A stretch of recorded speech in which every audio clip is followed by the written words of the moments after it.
According to a memorandum issued by the Attorney General's office back in December 15, 2000, having political signs on private property is against the law.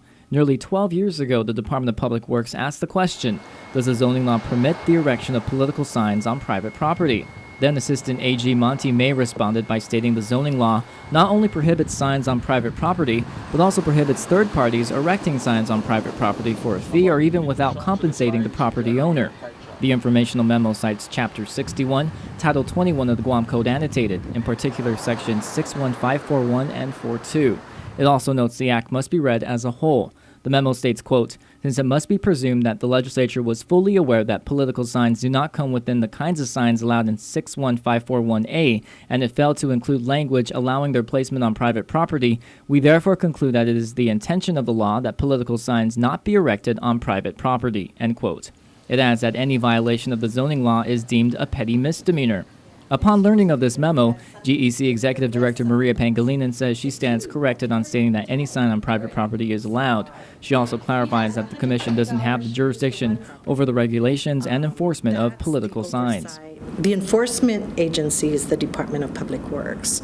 There are laws governing placement of political signs on both public and private property. And in our candidate's handbook is a section on mandates on the public property. Pangilinan mentions because the issue of placing political signs on private property feels convoluted, GEC has been advised to also follow the section on zoning laws. We were advised to not only look at that section that deals with the political signs on public property, on public easement, that to take a look at other parts of the law on zoning. Deputy Director Carl Dominguez says DPW wasn't aware of the AG's memo until we showed it to them. He remarks that he finds it interesting considering that it was just an informational memorandum instead of an opinion. The sign law for Guam appears to me to be silent on political signs that's on private property. And I think the only thing that could be done is to test it.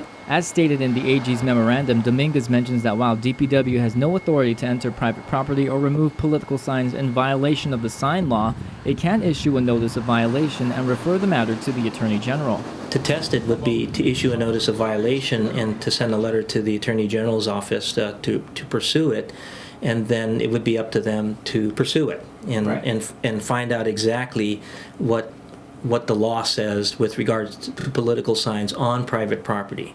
He adds that the Permits and Inspections Division would handle the NOVs, but the department is shorthanded on inspectors. Dominguez notes it's not impossible, but tough. However, he says it is very possible political signs on private property are violating the law. I would say to you that it's possible.